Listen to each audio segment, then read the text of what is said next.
He was a scientist first and a ufologist second. He didn't seek to become the leading researcher of suspected implants of extraterrestrial origin, but after 30 years of podiatric surgery, he was exposed to its possibility and simply followed the science. Let's explore.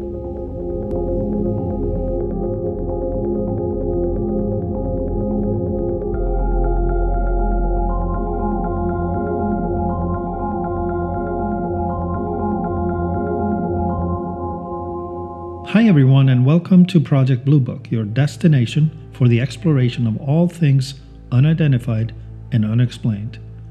I am Thor, and thanks for tuning in. Over a course of 20 years that began in the early 90s, Dr. Roger Leir, a podiatric surgeon, a foot doctor, removed 18 foreign objects from 15 persons from their hands, arms, feet, and legs. It all changed for Dr. Leir when he attended a MUFON conference in 1995, admittedly an interested party in all things related to UFOs. He was asked to examine a patient who claimed to have been abducted and believed she had foreign objects in her leg as a result. As a surgeon present at the conference, Dr. Leir was asked to help with examining the objects first and possibly removing them if he deemed necessary. This was his very first exposure to the possibility of alien implants, which had not once crossed his mind before in over 30 years of podiatric surgery. He is quoted saying, "I was intellectually challenged to see if this claim could be verified scientifically, and that's why I took on this challenge at first." End quote. After thorough examination, Dr. Leir removed 2 foreign objects from her foot and sent them off to appropriate laboratories to be examined. The results came back. The objects were made of common materials, zinc, aluminum, and also uranium, in metallurgic proportions and assembly most commonly found in meteors. While not conclusive otherwise, this began a 20-year research journey to answer the question if these objects could be alien implants, and if not, what else could they be, or where did they come from?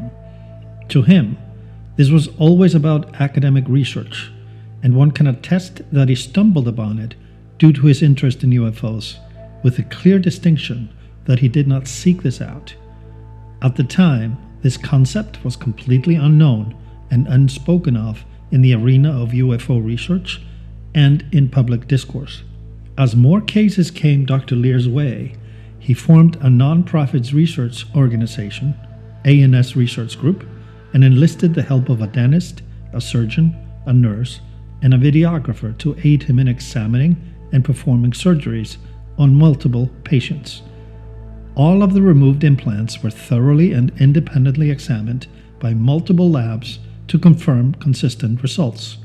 In Dr. Leir's own words, "They have undergone rigorous examinations by both biological and metallurgical scientists and associations with some of the world's most prestigious laboratories, such as Los Alamos National Labs, New Mexico Tech, University of Toronto, York University, Southwest Laboratories, SEAL Laboratories, and numerous other with same validation.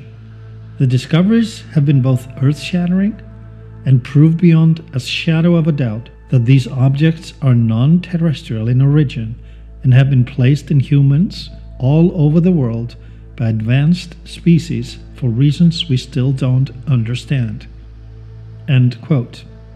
And to explain what he means by earth-shattering proof beyond reasonable doubt that these objects are non-terrestrial, let's look at the most consistent and commonly found facts across all removed implants.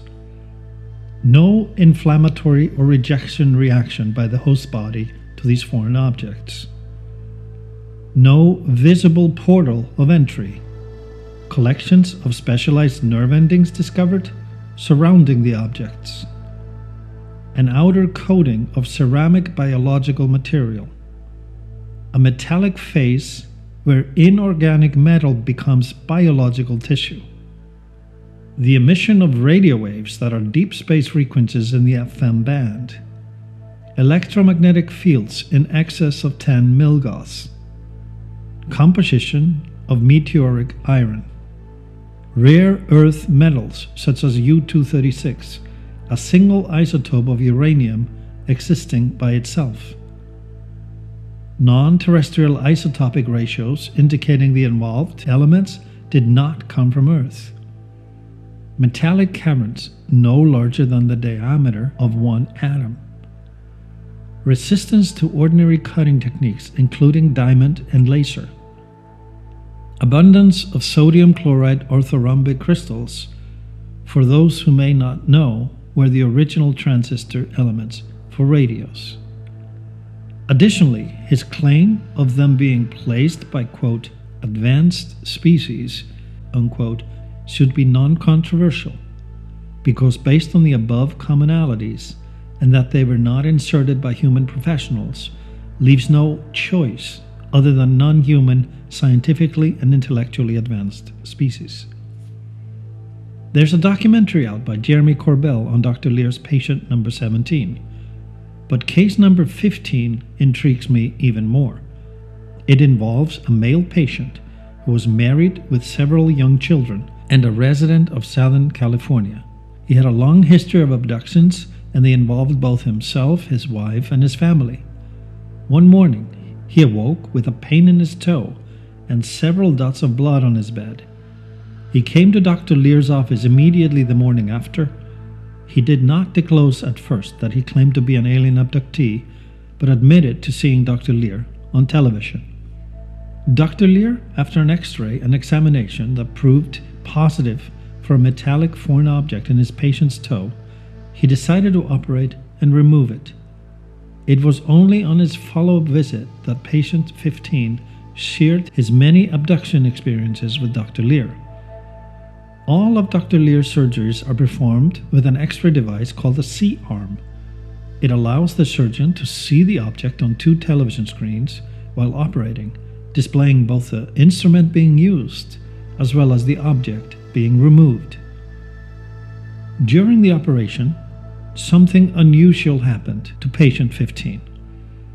When he first touched the object with the instrument, it broke into several small pieces, almost as if by design, because no pressure had been applied. Each piece then had to be removed separately and placed in a gauze before being transferred to a container filled with the patient's own blood serum. Dr. Leir had removed all the pieces except one. When returning to the last piece, it was nowhere to be found.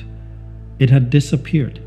After a thorough examination and search, finding no trace of the last piece, he decided to close up the wound. But that was not the end of the story. 3 days later, Dr. Leir revisited the container holding the broken segments, and to his shock, discovered they had realigned to form the original object, intact. He resealed the box and shook it up, noting the pieces were separate again, at random, inside. Only about 15 minutes later, the pieces in the container had reassembled themselves yet again, as if controlled by some kind of a memory agent or a magnetic memory technology, prompting automatic reassembly every single time. Dr. Leir wrote several books on the subject, most prominently The Aliens and the Scalpel in 1999, and Casebook, Alien Implants, published in 2000. And in the years that followed, Dr. Leir appeared on talk shows such as Coast to Coast AM. He appeared at hearings and on panels, including at the National Press Club in Washington, D.C. Needless to say, for a man who had devoted his life's work to science, spending over 30 years in foot surgery before his first implant encounter, the first controversy over his findings sent his reputation as a surgeon into a tailspin.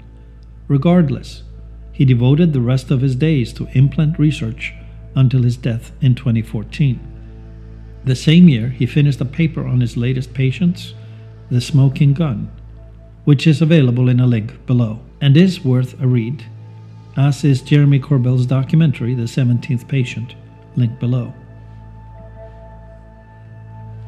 Implant research is no doubt in the wheelhouse of military application already, but a civilian researcher devoted to the implant field is a place where Dr. Leir's legacy and courage is yet to be followed.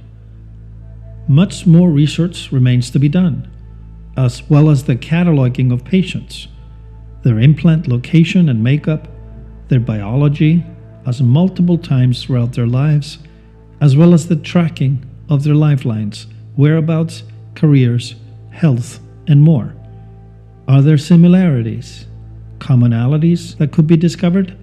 Are there biological markers or changes affecting these patients?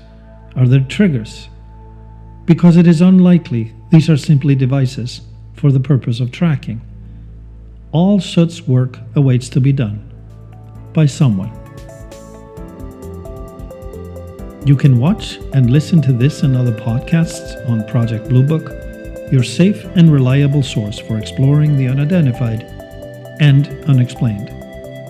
Please subscribe, and each day let's show compassion and kindness. I am Thor, and thanks for listening. See you next time.